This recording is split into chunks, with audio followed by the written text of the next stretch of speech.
Hi, Hamish. Hello, Matthew. So before we start, I just want to point out, if you zoom in on the right-hand side of my face here, Matt tried to knock me the fuck out before we even started this podcast, and I've got a cut on the side of my face. So thanks, Matt. Was that for the anchor position? Yeah, it was. It was. But you know what? I got it. I'm in front of the sign. Yes, absolutely. You look tough. You're going to go home tonight and be like, look how tough I am, Lucy. Lucy's like, did you cut it with your nail or something? Probably. We are coming from another mobile Pro Climber Built to Last studio, this time at our good friends Performance Membranes HQ here in Melbourne. And today we are joined by Andrew Hopkins, the influencer. It's construction creator, isn't it? A Construction content creator. Your email signature was influencer at the bottom. What? No. Hey, Maddie, before we go, how was your trip? Good. So I was in Bali last week. Yeah, last week. So day one, getting out of the spa with Noah, the little one. So I stepped down. So it's like a raised spa, and it's like, so two tile edges on each side and then like steps down. And I hit the last step and just ate absolute shit and completely slipped. So I pulled, like, split second, pushed Noah out. I've whacked my head on the back of the tile and ended up in hospital with 7 stitches in the back of my head. Oh. So yeah, Bali was awesome. Bali sounded great. Could you get your head wet after that? No, I couldn't. But ironically, the closest hospital, it could have been really bad, was a cosmetic surgeon. So oh, perfect. Yeah. So did they do any hair stuff as well? They're like, do you want a boob job? And I'm like, no. We're having a 2-for-1 offer today. It's funny because I was stitching me up, and she's like, "How do you want the stitches?" I was like, "I don't know." No, because they're obviously cosmetic surgeons. So when they would stitch, a lot of the surgeries would be having to.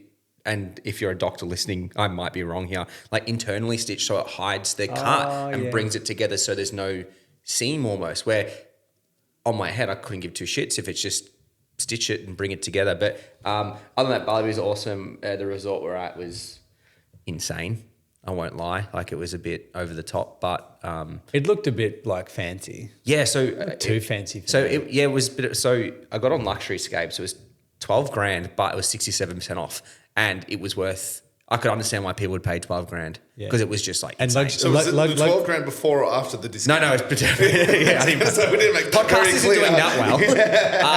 And Luxury Escapes, you get one free call out, the next one's going to cost you. So if you want to sponsor the podcast. Honestly, next podcast, you guys are in your lanes in Hawaii. You might be recording in location somewhere. Absolutely. But it was worth it for the week off, just to turn off. I didn't check my emails once. I read a book. Actually, awesome book. What was it called? I've gone blank. It was by a brain surgeon, and it was pretty much, he was talking about, it was... Sounded like a really great review. No, it was tips by a brain surgeon. But what he heard that Goosebumps book. No, but what he was talking about is he talks about, like, there's so many like myths in our world now, and he pretty much breaks it down from a brain scientist point of view and says, like, all these fad diets, these are the ones that will help your brain. These won't. Like, these mind training games, these won't work. But this is how you can mind train to increase longevity and stuff. So just a really interesting book. So your latest ADHD focus is longevity? Yeah, starting. Yeah, okay. As of today, so I can't have coffee today for 24 hours and I'm back on it. I'm interested to see how the commitment's going to go, because say you find out your results and it's like, all right, you need to do this, this and this. You'll be like, all right, well, what's my next hyper focus now?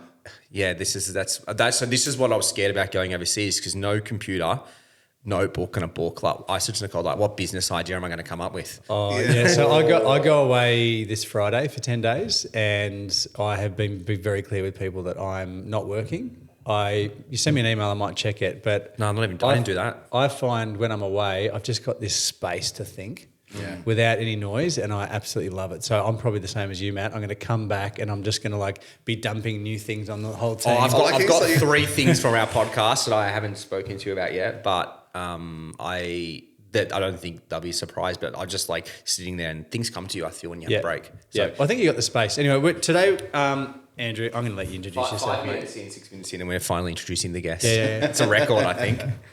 Andrew, who are you?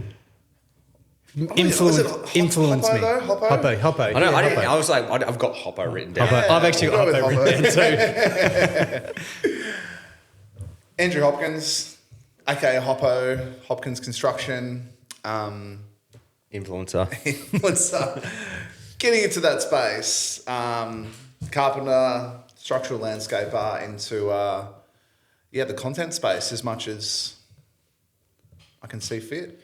Where did it start for you? Like, let's go all the way back.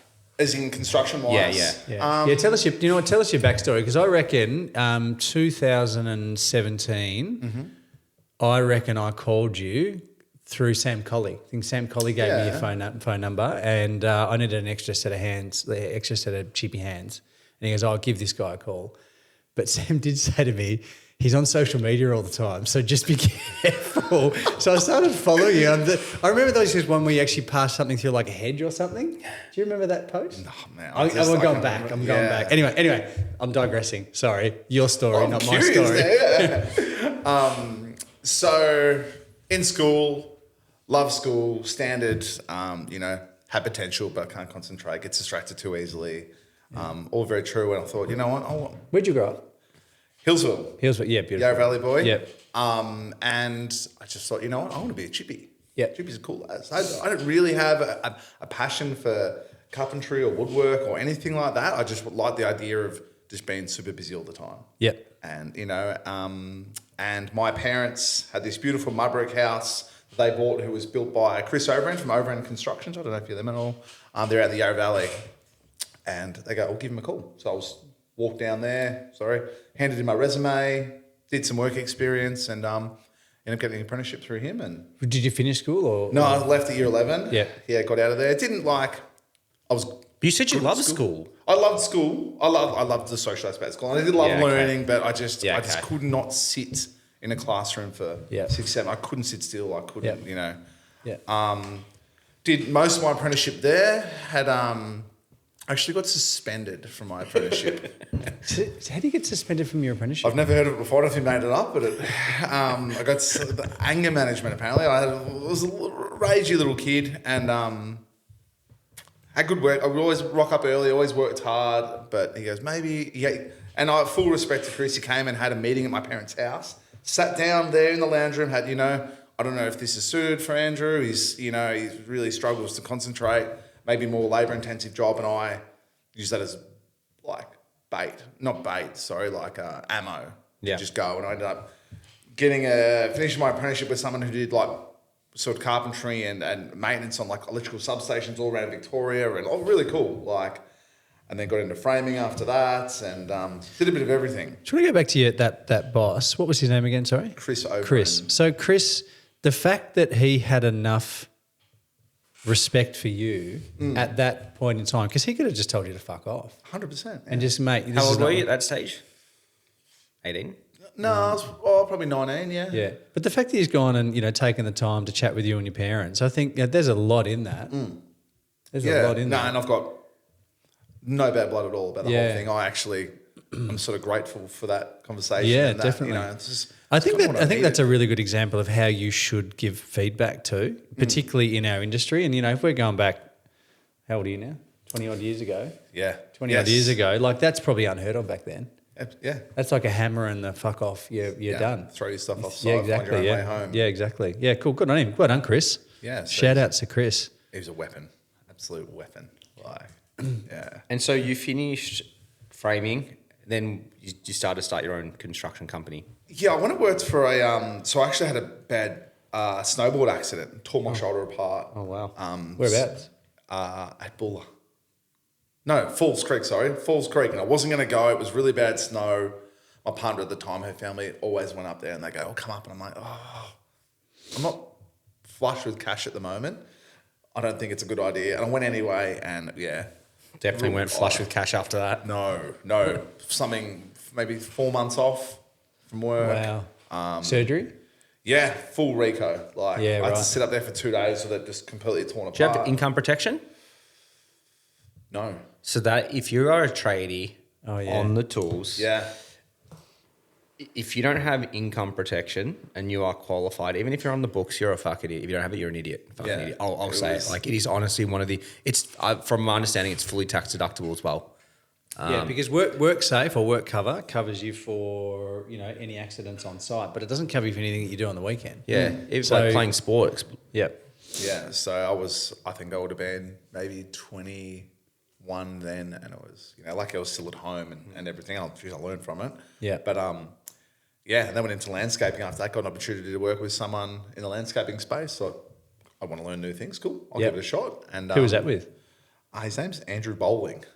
So he's just a small little like 2-man crew, and learned a lot of like how to talk to clients and the little things and about approaching, like if you want to win a job, going in there and picking something off the fridge of like one of the kids' drawings. Yeah, you go in there and you're going to seeing the golf clubs in the corner, right, bringing yourself down to the kids' level to talk to them, shaking the husband and the wife's hand, just those little. I learned a lot of that from him, which is great. Learning the kids' names. Yeah.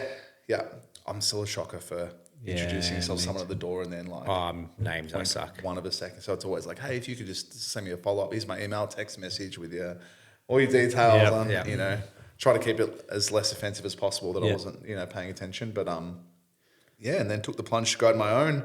My brother-in-law at the time, his boss had just gone under, and he's like, hey, we should do our own thing. I'm like, what do we got to lose? Let's just do it. And we lived it up, not knowing about taxes and supers and all this stuff. We were just so you guys were just a simple partnership, not a proprietary limited. We just had a really bad accountant that really didn't tell us much. And So talk to us about that. So we just were just going in completely naive, just like, we'll just start up a business like his boss did, my old boss did, with just how they used to do it back in the 80s. And we would go to the pub every second day, buy motorbikes, go on wakeboarding. So I was just living it up and cash, I'll do it. Yeah, no worries. And then it all caught up with us. Yep. We had an apprentice and he left and he's like, hey, where's this and where's that? And I was like, I don't know, I'll talk to the accountant. And he's like, wow. So super, holiday pay, Inco link, whatever it is. So then we paid it all back. It's all, it was just a hard lesson. And does everyone go through that at some point, whether it's a few $1,000s or tens and tens of thousands, you might not survive. I think it's the harsh reality of running a business, especially construction, is I think I mentioned this on a previous podcast, but what's the one that we've got to pay? It's not IncoLink. It's Co-Invest, which is now Leave Plus. Leave Plus, whatever. Yeah. So I got caught out 4 years ago with Leave because I got given some bad advice and it cost me 20 or 25 grand. Had to pay it all back. Yeah. Like, I've dug myself into that one. I've got to figure that out. And that's, I'd been in business for 6 or 7 years by then. Yeah. So it's not uncommon to. No. And it's a hard lesson. You're not taught to run a business, especially for construction. We talk about like the typical tradie, leaves school at, year 11 and not generally academic. So running the business, they just think, I've got $10,000 being paid, sick, I can go spend it all. But really, Mr. Taxman's going to take 30%, probably going to have to pay another 10% of GST, and all of a sudden, you've only got 60 cents left on the dollar before you've got to pay your suppliers. But I think there's also this this false, I don't even know what I want to say here. It's like this false persona of what a tradie should be, and it's driving the Ranger with a tool trailer on the back. And, I need to do that. Yeah. $70,000 Ranger, $20,000, $30,000 trailer. Yeah. You're $100,000 in and you're earning maybe $100,000 a year. Yeah. That's a long time to pay that back. If I had an apprentice rock up in a Ranger, I'd be like, you're done. Yeah. Was he 95? A new one. Yeah. But right, or get a van. Yeah. Well, that's what we did in the partnership. As soon as we got sort of a contract with a bit of work, we were living in Hillsville and working in Martha Cove, doing a lot of the frames and fit outs down there. Where's so that? Dark till dark. It's down Safety Beach. Safety Beach. Oh, yeah. Driving down there, dark till dark every day. We went and bought 2 brand new Rangers, 8x5 cage trailer, a 10x6 tool trailer, which was a beast, but then you get to tow the thing. And we were like, this is living. It was the opposite. Wow. So, yeah, but you know what though? I've been there. Anyway. But I don't see the attraction of it. I'm the flip side, so I don't get excited by toys. Yeah. I just cars. Like we got Joel coming on here. I joke. He jokes. I drive a Tesla. Yeah. Not complaining right now with fuel prices, but it's. I think that like I get confused about that. I think that again, you said, Hayne, that this persona of tradies that they have to have this. But where's it come from? Because the old school tradies never used to have it. They still got the shitty old van. And they're driving like, where I started, it was a lot of like XF wagons and stuff like that, and a couple of panel vans. And it was, but I feel like a little bit of that character's coming back now. Yeah. I feel like it's almost cool to. I mean, they're pretty unreliable, a lot of them now, but people are pulling up in troopies, and Yeah, I think it's just got to be fit for purpose. I got that out eventually. Red leather, yellow leather. Yeah. But no, I don't know. But I think you wouldn't be where you are today if you hadn't have gone and made all those mistakes, though. So there is value in fucking up and finding out. So how do you teach mistakes? I feel like there's that much information that people have spoken about it time and time and time again, but people just think that, oh, no, that won't be me though. The tax man won't come get me. Well, it's hard because the people that are ambitious that put themselves in the positions to go out and start their own businesses and that are often ones that went against the grain, aren't they? Yeah. So it's like... It's a good point. You know someone's going to sort of go out there and fuck up and, find out their own way, but you can try and assist them. But it's almost like, you're going to gain that respect later. It's like, with your parents, they're telling you off as a kid and you're thinking, they're grinding and grinding and grinding. Them knowing well that they're not going to get respect back from that advice for 30 years until they have kids and go, fuck, mum was right when she said that. So it's like you're telling these apprentices now, like, try to avoid this. It's almost like you're steering them in the direction to it because all they hear is try this. And then when they've got their own thing, they'll call you up and be like, hey. Oh, but the younger generation, I've spoken about this multiple times, they're a little bit different, a little bit precious. Yes. What are your thoughts on that? Yeah, it's... Because we're all only late 30s, 40s. I just try to hire country kids. They were different. Yeah, that's a good point. Yeah, our country kids. And it's when I had, and we'll probably touch on this later, but our crew, I really struggled because I was taught off these blokes that were like straightening walls with tomahawks and getting hit by their bosses and So it's very hard to like get that out of you. It's very just dirty and direct. Yeah. I'm not being rude. I'm just being direct so you can't mince my words. Yeah. But to them, they're like, Jesus, he's so rude and so they're mean. bummed for the day about it. They're like, no, what the I'm not.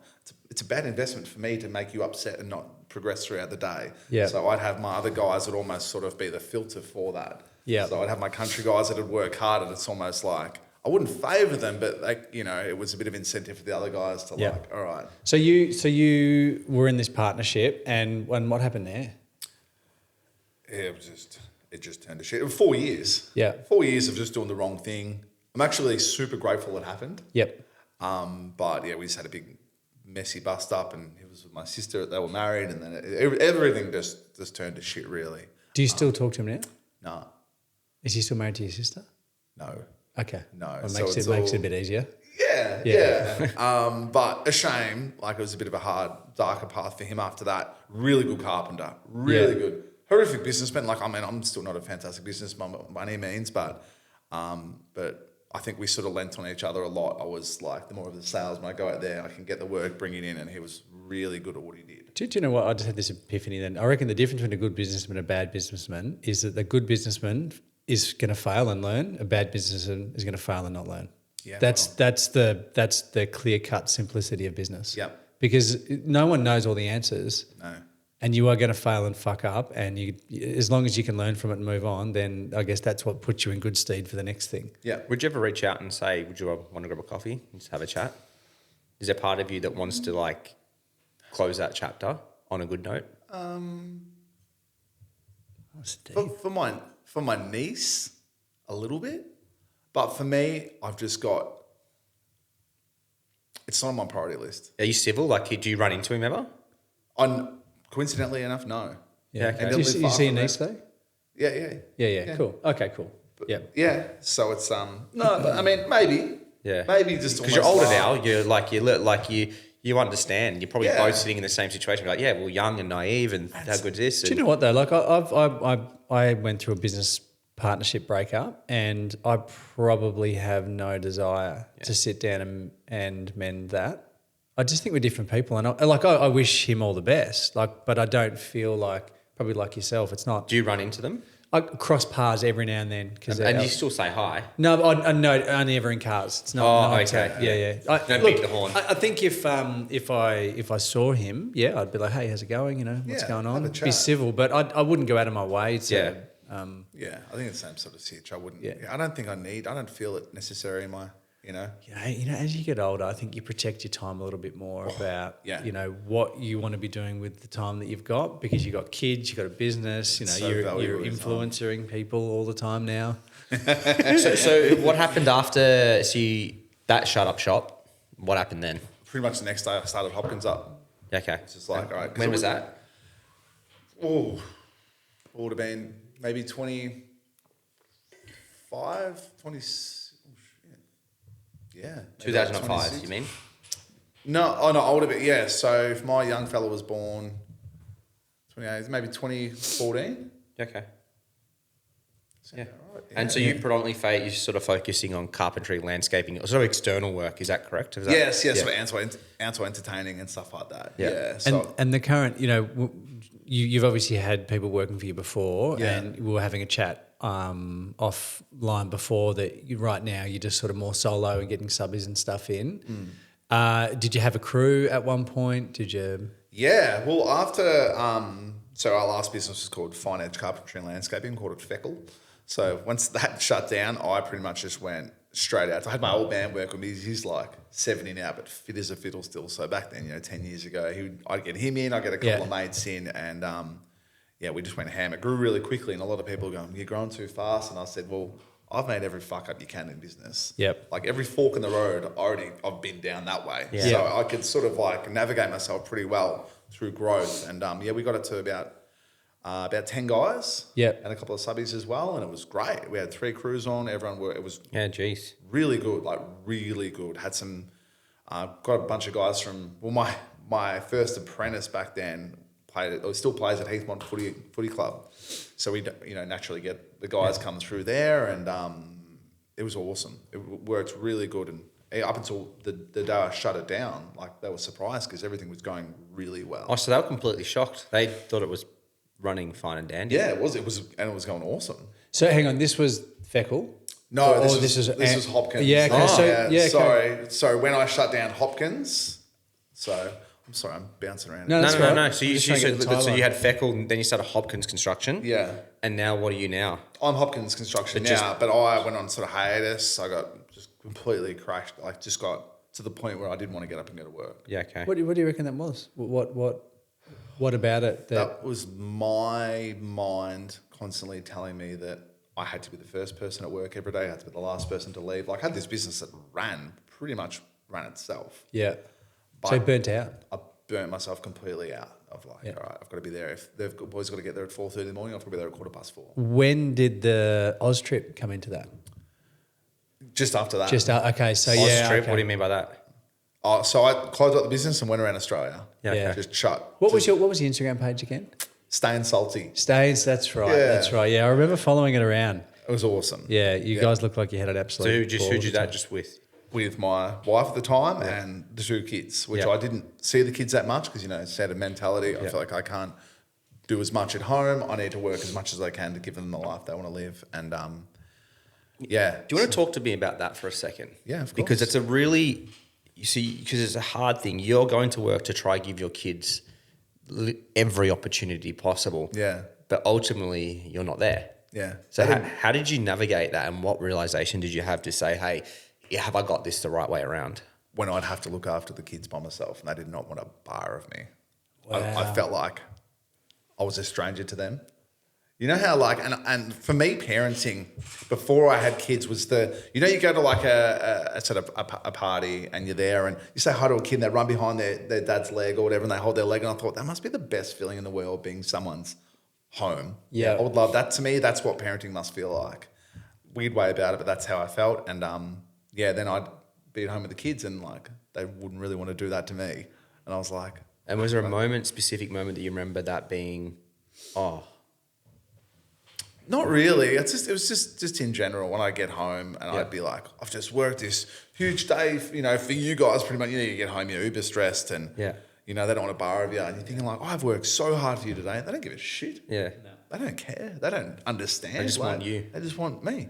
Yeah. So my wife, and I'm still guilty of this. I'm a busy person, and fortunately, a lot of my work's from home now. So I'm home and I'm looking after Junie, and I'm hanging out with Phoenix, I'm hanging out with the kids more so now than when Darcy was growing up. But on the weekends, I'm trying to finish off this big outdoor area.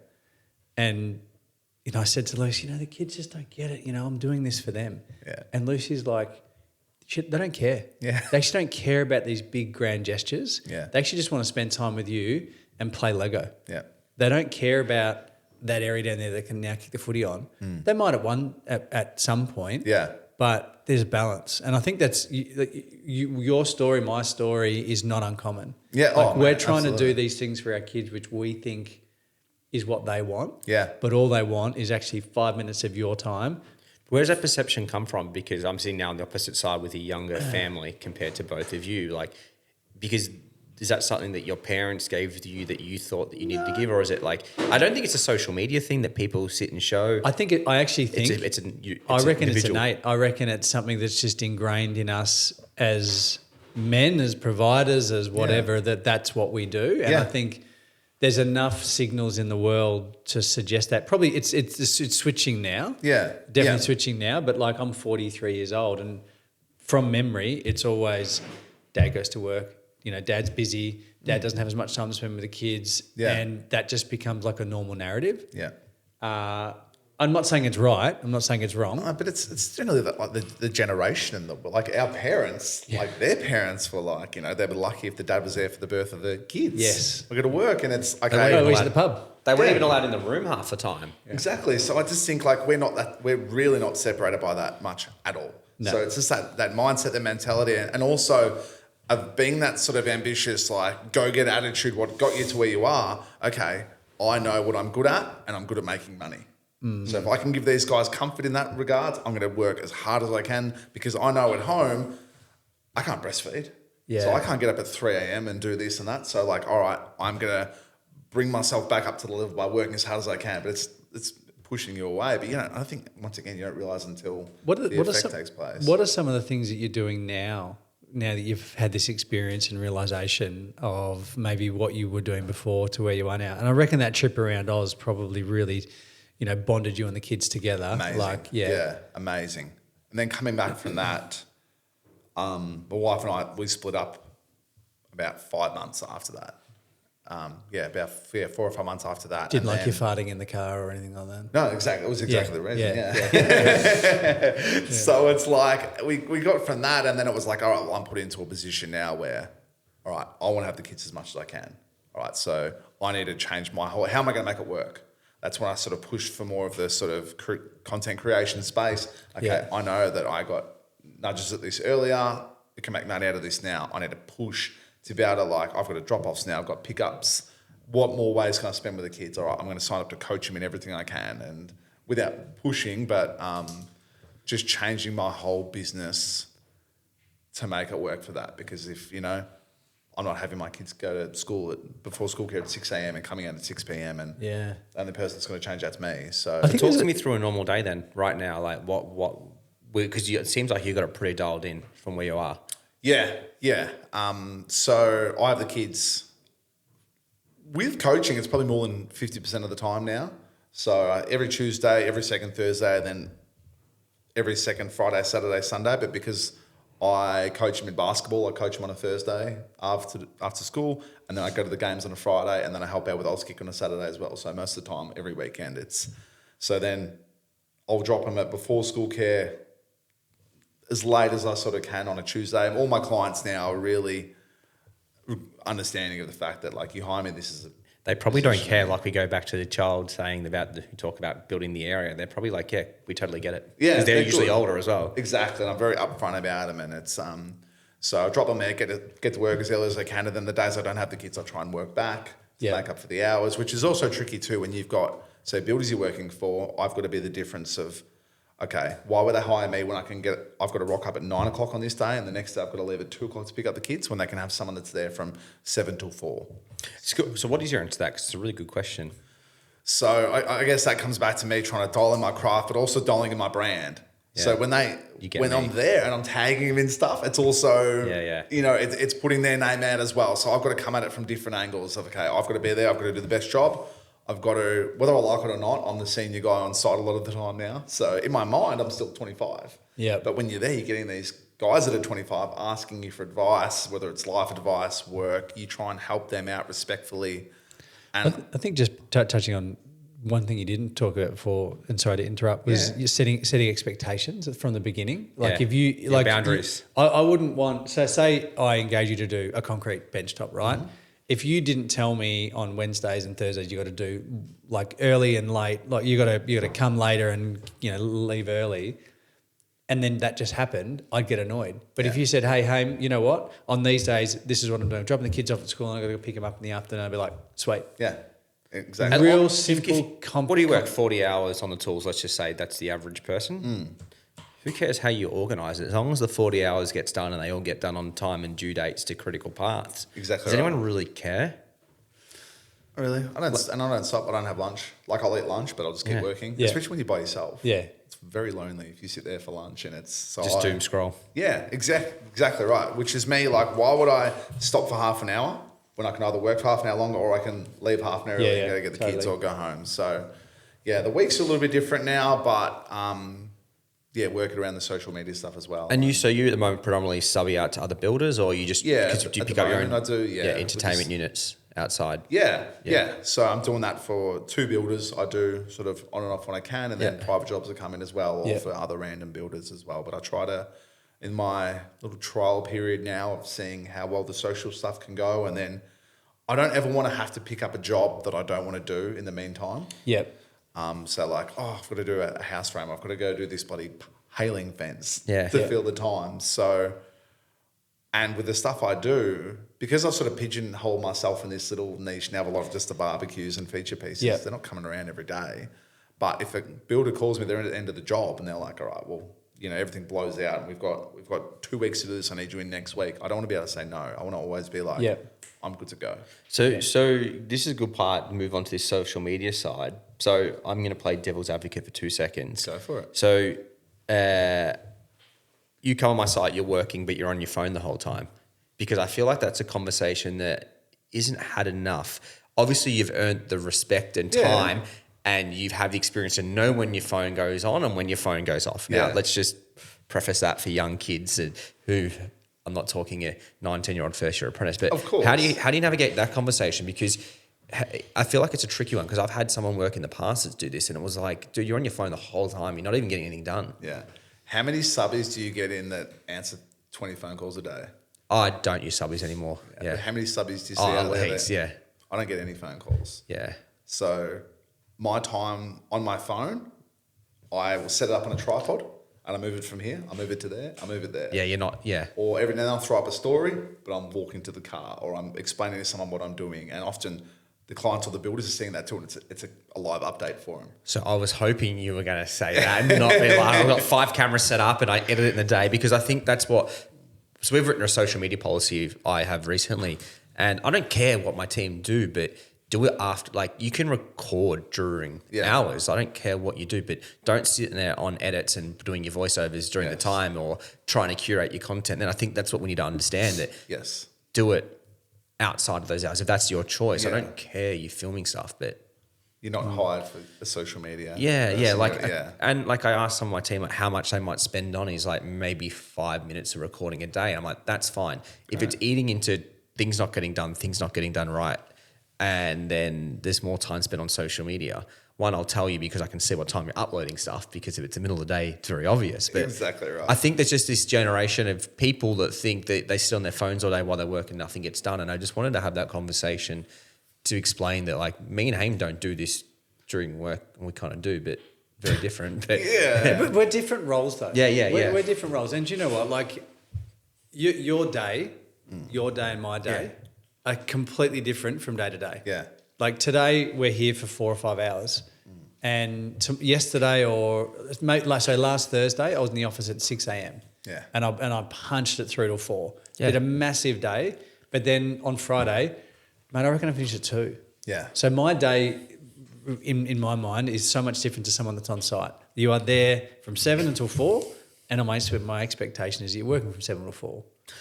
So I've got a question for you. I'm going to throw a curveball at you both before we go more to influencing. I just want to go back to this family thing. So I'm going down to 4-day weeks. Yeah. And I'm a bit scared about it because I want to look after my little one day a week. I understand that in the morning before she's up, I would probably get my email sorted, day sorted. Maybe the middle of the day, I intend on taking her to meetings. Do you have any advice for me as both having young families who have sort of navigated it on how to approach that and set that boundary? Not advice, but you'd be surprised how you start, and I'm sure you obviously value your time as it is, but how you will then navigate time before. It's like before you have kids, everyone's like, oh, I'm so busy. Like, you have no idea how much time you actually have until you have kids. I'm only clicking right now. Yeah, so once you cut down to 4 days, you'll really prioritise the other days. There'll be lack of wasted time, plus you'll end up just getting so much more done in your days knowing you've got that, and then you'll start to appreciate home more and you'll start to appreciate work more. So I feel like with me now, you're there, you actually enjoy it because you are switching off for that little bit. So. But I love work. Like, I could just work. Yeah. Me too. And that's my problem. Yeah, I'm terrible at being present. And Yeah, and it's so am something I. that I am just working on so hard. But I think what I've set myself, the goal that I've set myself is like literally just 5 minutes a day of just dedicated one-on-one with the kids. Just 5 minutes. You can do 5 minutes. This is why I'm doing the 1 day a week. Like, this is on like the same, I'll be totally transparent here. It's like, I know that sometimes I'm not present. So I'm going, well, why can't I didn't have any maternity leave. Yeah. Like, why can't I do 1 day a week? And it might get to 15 weeks and be like, Nicole, I can't actually do this. I need to do half a day. Exactly, And that's actually, fine. I It's actually, trial think, and error, I actually think it'll change as well though, and that's okay too. Like for me, I've got 3 kids. Juniper's 10 months old, similar to Noah. The balance that Lucy and I've got is, fortunately, Lucy can take Juniper to work. So she works for Nadia at Platylobium Landscape Design. So Juni just goes to work and it's awesome. But Lucy wants to go to PT on a Wednesday. And I'm like, well, I'll just have her on Wednesday. Yeah. So for 2 hours, I turn the treadmill on under the desk Yeah. and I put Junie in a little carrier and she falls asleep. Yeah. Or I take her for a walk up the end of the street, we grab a coffee and I walk back and we just have a chat.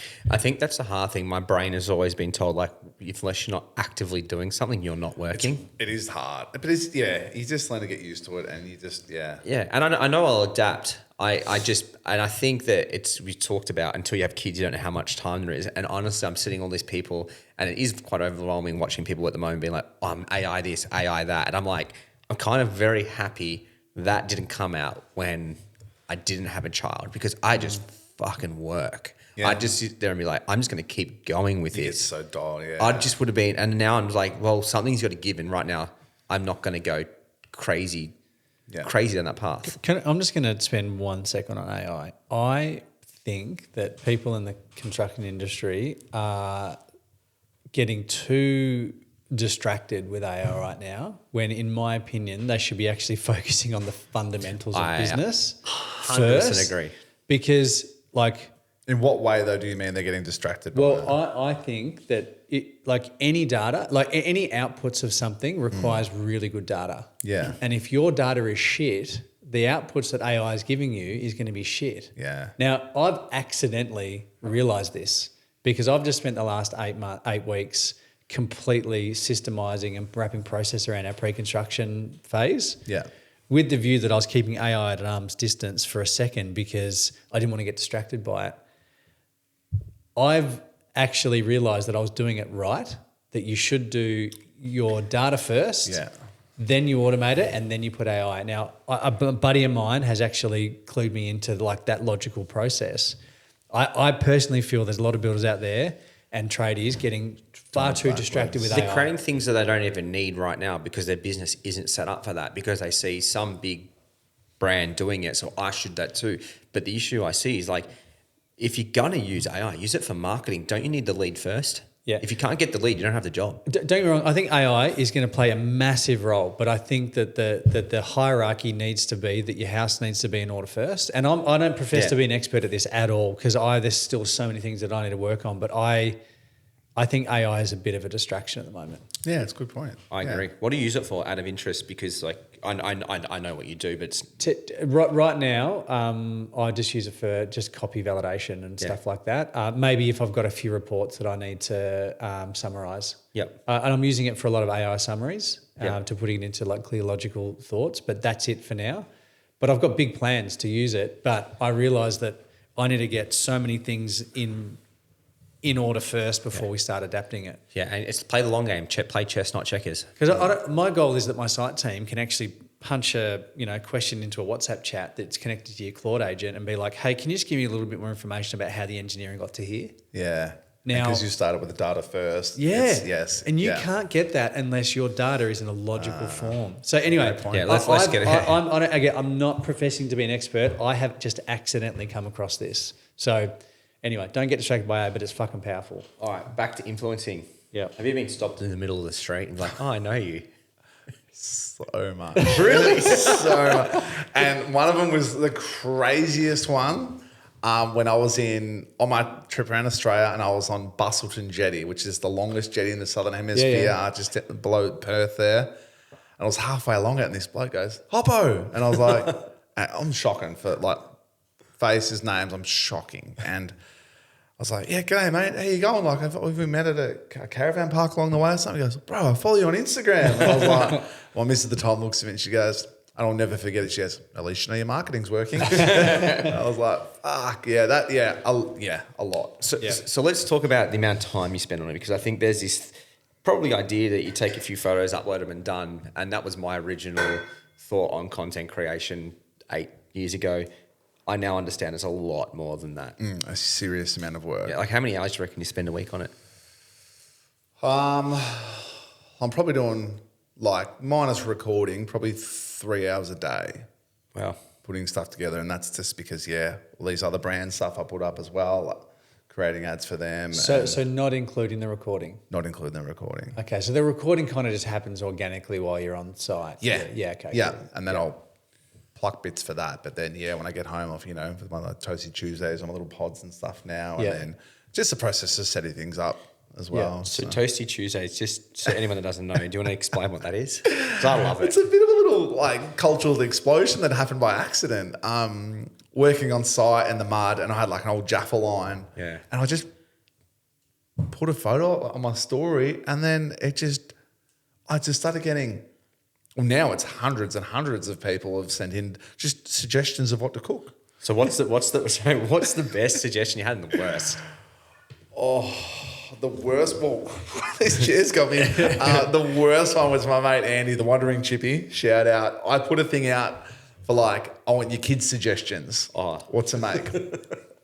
And because I put it to a vote, I'll say I might get 60 suggestions and I'll pick one or two and I get my missus to pick the other ones or my kids to pick the other ones, and then I'll put it to a vote. So then if it's shit, people go, what'd you cook that for? I'm like, well, the people voted. So I've taken all like blame off me to put it on. And their one was like gummy worms, Nutella, and it was fucked. Like dry reach. I was like gagging, eating this thing. And I felt bad. I'm like, Andy, man, I know your kids suggested this one, but it was the worst one I've ever had. The best one, I had a nice brisket one recently. My one I'm uploading today was actually with chili tuna, jalapenos, cheddar cheese, and barbecue sauce, and it was unbelievable. Simple. Keep it simple. Simple, yeah. And what was the one you did with Joel? Because didn't you do like a curry or something? I'd never met Joel, and he's obviously a passionate man like myself and about food, and he'd hit me up and go like, hey, let's catch up and we'll film one. And I was like, yeah, whatever. Do you go back to basics, like just like a smoked cheddar with like a manchego cheese and then like and just like literally just like 4 different like really fancy cheeses? Yeah. Well, sometimes I like dumb it right down. I'll do like, I'm going to do a baked bean episode this week of like just, I literally was just thinking baked beans there. And it has to be in a jaffle though, yeah? Well, because I've teamed up with Red Z now, it's a sandwich press. Because because the whole thing was I used to stand on the Jaffa line and I used to zip tight or I used to twitch it closed, like wire, like concrete wire, twitch it closed. Because I snapped the thing off it, because people used to suggest these big whopping things. I would have like a muddy boot on and stomp on it. And that was the whole thing. But it just became a thing. And then companies had messaged me, want to do giveaways, and it ended up being like, it's quite a lot of work. And now Red Z, I do it with them. They pay me each week to do it, so I can sort of justify that we got a really good relationship with them. Is Red? They're the guys that were giving you the batteries as well. The Isn't it Red Z Energy? No, the Red Z are they're a bank, but not a bank. So they do loans for the self-employed. Yeah. So That's it's Red perfect. That's who I'm thinking. Yeah.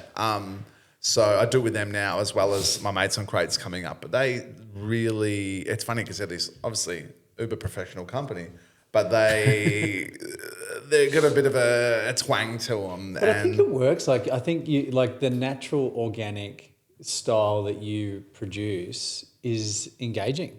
So why wouldn't The average person will watch it. Yeah, which to me, it's a bit of imposter syndrome. I get these companies reach out to me and say, I'm like, why am I looking at this toasties? Tell me about the time that weren't you on Carl Stefanovic?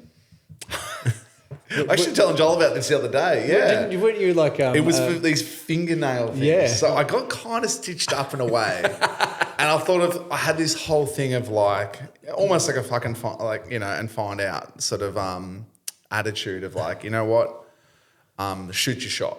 It was I got tattooed. Shoot your shot was my like slogan of last year. Just go for it. Like, what have you got to lose?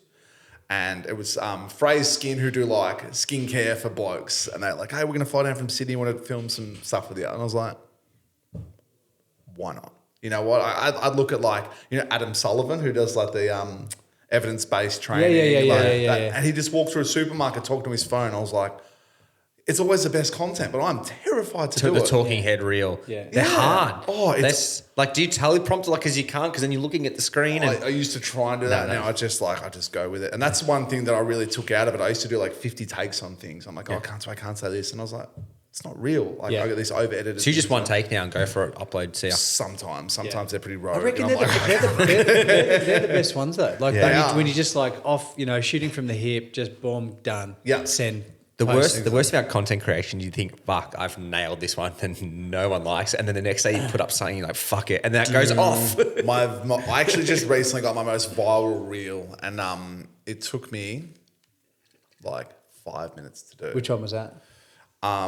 So it was, I can't remember what it says, but it's in relation to ADHD. Yeah. And it's just me with my a DeWalt chainsaw, just like working this curve on this arbor, which like that's almost rage bait in itself because people are telling me it's a wrong thing to do, which it worked incredible. So I'm like, well, if it works, what's wrong with it? And it's like 6 million views or something. What? Now, and just went psycho. On Instagram or do you on TikTok? Or? Oh, I put some stuff on TikTok. I went through a stage where I tried to do both. Yes. And I was just like, I just gonna be fucked. Yeah. Which I should because it's my job. Yeah. But yeah, so stuff like that. And that's when, so back to the whole Phrase Skin, I went there and I was super uncomfortable. I went out to this building site and had to like pretty much like do like these dance videos with them and stuff. And it was I felt sick, like absolutely sick and they were just sort of going for it. And there was like, these like tradies looking at us everywhere and thinking like, I hate the feeling of like going to a trade site and people not thinking I'm a tradie. Yeah, when you see someone walking, it's like, what's this bloke doing here? So I don't want anyone to ever He's think a paid that of actor me. pretending Exactly. And I'm like, I'm actually like, I've got a business. Come on. And I went there and then this other lady who was filming, it's like, all right, we'll do these nail things now. I'm like, sorry, what? I didn't get paid for any of this, mind you. And it's these nails, like these acrylic nail things you put on and then put under like a heat thing.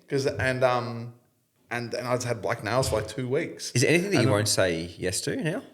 Oh, I say no to way more stuff than I say yes to. Oh, really? And everyone said to me, oh, you're a Sally. So I was like, I say no to I used to say yes to everything. What's the weirdest one you've had as a request? I had a vape company want to do a collab recently. I don't vape. Really? Yeah. I was like, oh, fuck, what's some... Don't give them their name because they're getting what they want. A sex toy company reach out. Yeah, and do you know what? I could see you doing that. Like, are you a visual person? I'm very visual. I'm sorry then. Yeah, but you can see that. Well, what were they requesting from a building site? Actually, you don't want to know what image came to my mind either. We're using the vibrator to vibrate the concrete or something. It was like a male. It was OnlyFans. A male simulated. It was wild. So that was odd. And that wasn't even a pay. That was through this company. I can't remember what it was called. Did you think about it? Yeah.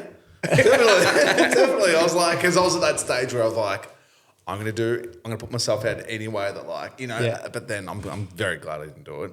But Did you just do you reach out, or that you just wait for people to come to you? I used to reach out to companies. And that's how it started, and then Well, snowballed. it actually started by, and I remember Bluntstone, I think, were the first people I did something with, and they said, hey, like, this was like 8 years ago, and they're like, hey, we want to, we're going to send you a pair of boots if you could send us a couple of photos. And I was like, are you fucking crazy? You're going to send me a $250 pair of boots? You want photos back? I'm like, absolutely, suckers. And I remember I was off the tools then, and I remember it so clear, this job at Build East, and the boys were laying coping around a pool, and I had to get one of them to hop into the pool was empty. I'm like, all right, I got to put my work clothes on today. Went out there, got the trowel, and I was laying down some water down, and I had to get him to take these photos. And then he's like, what the fuck? I sent it in to him, and I was like, this is crazy. So then, like, Oliver Boots sent me something the next week, and then Hard Yak, and I'd just say yes to everything, and then everything stopped. And I didn't understand branding back then, and like building a strong brand, and you know, having sort of trusts, and people just thinking like, this guy's just a sellout. He's saying yes to everything, and the companies were like, well, why would I give this guy anything? And it stopped for like 6 months or more. Yeah. And then now it's just, I've said yes to a lot of stuff, and I just realised this year I said, all right, I'm going to stick with like say 3 or 4 big brands that I've used for 10 years and I really like. That you align with. Yeah. So like, that's literally what we've done with Pro Climber. Yeah. We practically we actually picked what we wanted to work with. Yeah. Yeah. And I feel like it's gone a long way. And I don't want to go too much into your financials, but what's the split? You're obviously still on the tools working. You still got to get money coming through there, and you. It's about 50-50 at the moment. Yeah, right. Yeah, it could be more towards the socials, and at the moment it definitely is, because I'm really trying to, like I was saying before, cut back on the other jobs, the other construction jobs, just the ones I really want to do. Do you think because everything moves so quickly? Oh yeah. Do you think that the whole influencer thing has a use by date? And are you setting yourself up? Like, what stops them just going to Hamish now? Because he'll do it for a little bit cheaper. I won't, but I know, but sure. I know that's a thing. Yeah, it's I've thought about it and said like, how hard do I go on this? Because if it stops, then I put all my eggs in one basket within reason. And I don't think so. I think we're in that generation now where this is the way people advertise. Yep. They see where it comes from. There's always going to be something that needs advertising for our generation. And do you know what? The worst thing that comes out of it is marketing for you. So if this drops up over here, then you just take on more. And you're always, and because if you take that seriously, you're going to be 2 steps ahead. So exactly. So by the time the market's adjusted, you probably adjusted. We've got one question before we jump into the last bit. Trolling. Do you read the comments? I go through phases. Do you reply? Lately, I do now. At the moment, at the start, I used to fucking fly off the wall at him, and I would get so worked up, lose sleep worked up. And my partner would be like, what the hell? He's probably sitting in his mum's basement. I'm not going to look at this sucker's taking. He's got wall. He's like hook, line, and sinker, and I was. And then I started just deleting the comment and blocking them. And that was really good. And I thought, well, I'll do like a little bit of engagement. So I started like killing them with kindness. Yeah. And like they'd be like, write something like horrific to me, like, oh man, you're like, obviously you're really upset. I really didn't mean to upset you. Is there something you want to talk about? Get off your back, maybe give me a call, and like make it sound like, because people, they don't really know you if they're seeing it for the first time, but then they might like his comment, and then like the best thing is when they delete their own comment. Yeah. And you're like, yes, I know I got you, but I'll just try and do that, and they'll give it back to you a bit, and you're like, oh dude, like I remember when I was like that in my life. Maybe you just need a hug. Maybe you tried like this, or maybe picked up enough as a child and hugged. Exactly, and that's how I go about it now. Which is, Joel actually hit me up recently, and it's crazy because he goes like, I look up to Joel so much. Like he just puts himself out. He's so knowledgeable. He's great. But he did a reel recently where he was using a chainsaw with his young fella. He was holding it and he was getting eaten alive. I read those comments. that. People are precious. He called me up and he was like, I don't know what to do. I don't like, this is really, it was... Not wearing like PPE. Erratic. Yeah. It was, and I said to him, mate, kill him with kindness. I was like, you know what, how I see that is like, imagine if you hide all these things from your kids and then all of a sudden they're camping when they're 16 with their mates and they have no idea how to use a chainsaw and they cut their arm off. Yeah. Like, I was like, I remember the post. I mean, I guess my only comment would be if like if my kids are doing stuff like that, it's earmuffs and eye protection. Yeah. That'd be like, Even still, sometimes you'd be fine. yeah. Look, Like they see you do it, and then. but you know what? Like I remember that post, and I'm just like, oh, well. Yeah, exactly. And people are really getting him because I said they're actually hitting your daddy button now. Yeah. Like it's because they're it's personal. questioning you as a parent. And But actually, they don't do see this shit. you know what's interesting? I wonder how I would have responded if I didn't know Joel. Yeah. Yeah, but I probably still would Exactly have. right. I probably still would have scammed past. I would have and just been told him to whatever. fuck off. Yeah, and but just then get if off you internet. click on his page and you realise the person he is and the hours he puts in. So it's like, we know Joel. Like, Yeah. I know you're an amazing parent. Yeah. Like, I know that, and that's all that matters as long as you know it. Yeah. And the kids know it. So I was Yeah. like, who the fuck is this Billy Bob Dingo user 432 that's making you not sleep at night? Like, Are you on Facebook too? Yes. That's Yeah, the okay. worst. Facebook. I don't even know what to write back to some of those people. I don't look at them. So I don't have Facebook on my phone anymore, but I remember, I'm like, hey, Luce, look at this. When I'm- it is just like boom. When I'm boomers. bored, I go on Facebook The comments. boomers are on there in force, and they will not hold. And the Yankees, because, I mean, shocking. They still haven't worked out how to. They like type with one finger. exactly right. And I yeah. reckon it's the same person that comments on mine, the same person that comments on Matt. And I'm like, why do you fucking bother? Yeah. Like, if you don't like what we're doing, why do you... That's what I said. just yeah. I have a very simple go back. I have two. I'm like, one, you just weren't picked up enough as a child. Yeah. And imagine being shit at your job. That's my Yeah. one I go back to them at, because like what I have a theory on is like, you can come at me, go at me as much as you want. What I get really concerned about is if you've got someone young starting this journey, wanting to showcase their work and like really proud of what they did, and there might be a little fault, and then you've got the fucking internet goes off at them. Yeah. Like, I want to protect that person. Like, I can handle it. I don't give two fucks. exactly Like, right, I'll yeah. bite back at you pretty quickly, but I want to protect that other person and put that person in their place, because I want to encourage other people to share information, because ultimately that's what we're doing. We're sharing information. Yeah. I like to rag on them and see if they don't write back for, say, 6 hours. I'm like, oh, your boss gave you, you're on your boss gave you your lunch break now. You allocated a lunch break that you can actually write back to me. So to hit them up like that, like, I can write back whenever I want. MEGT are a sponsor of this episode. We have a segment called the Mindful Moment. So MEGT, Australia's leading apprenticeship experts. Now, this whole idea is, we want to give advice to people in the trade, starting the trade, training apprentices. I want to throw it over to you today, Hoppo, because you've originally actually asked you before the episode of giving some carpentry advice. I feel like it's more business advice for those people who are coming out of the apprenticeship and about to think about starting a business. Do you have any advice for those type of people? I think we sort of touched on it before about like money, and like, you don't have to have the $100,000 set up and this sort of thing. It's like, sort of just be humble and respect yourself for the position you're in and your capabilities, I guess. Is that all right? No, that's Sort a of way? perfect. I actually was hoping you were going to go down that road. I think it's Yeah. really important that you understand your financial liabilities as an apprentice coming out. If you are going to start, I was sort of also hoping if you're an apprentice finishing your apprenticeship about to start a business, that's not the right time to start a business. Hold off. Maybe give it a fuse and continue to learning. So I'm going to comment on that, because if I think about the personalities that are in the room right now, and we probably all finished our time and started businesses. So, like, I don't want to be the one to tell someone who's ambitious to not go and start a business, that they need to go and do something else first. But I think it's about, you are going to fail. And as I said before, good businessman versus bad businessman, one just learns from mistakes. Yeah, one gets back up. Yeah, I think it's, just not comparing yourself to other people. Like, you might see these other so guys hard though, and isn't think it? like, I got a business, I need to spend this money on this, and then that's why so many businesses fail. Like, just I do that constantly. I see Yeah. Hamish did an awesome job. I was like, fuck, I want that awesome job. I've got to do that. Yeah, but that's good though, because I feel like maybe you and I got to the point in our lives where we're using that as motivation. I think it's a It's perspective from on it, it's a definitely. healthy. I think it's place. like, because I look at, we recently went head to head in a job, and Matt ended up getting the job. Is that? Oh, notice the cut. Is that? It's like the reel when you start and the end's actually the start. Exactly Just right. roll There's back. the hook there. And I was gutted that I didn't get the job, but I'm Yeah. just like, you know what?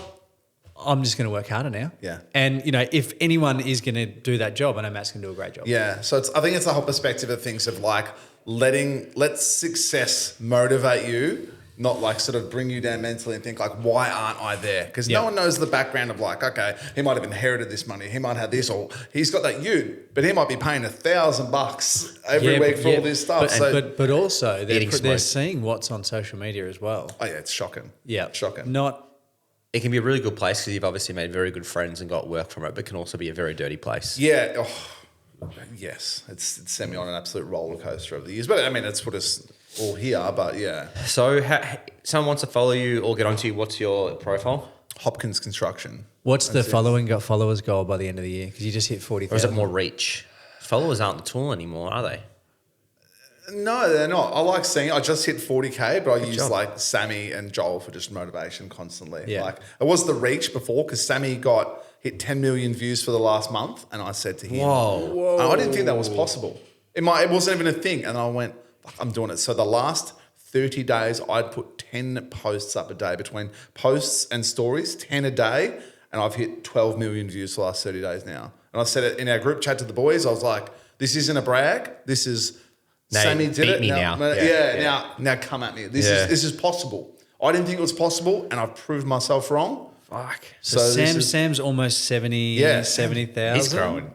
We had him on. He's an awesome character. You know, we're talking about apprenticeships country. Yeah, that 100% just loves his craft. Yeah, we speak every day, multiple times. I have the utmost respect for him, and Joel, I actually bounce a lot of things back off him. And he's a really caring guy, but he'll also, like the other day, I was bouncing stuff back and forth more than I normally would. I was setting myself into a spiral, and I'm like, I'm going to start this little feature concrete business I started years ago. I'm going to do that and that, and can I post this, or do you think this is too controversial? And he called me. He's like, dude, are you fucking all right?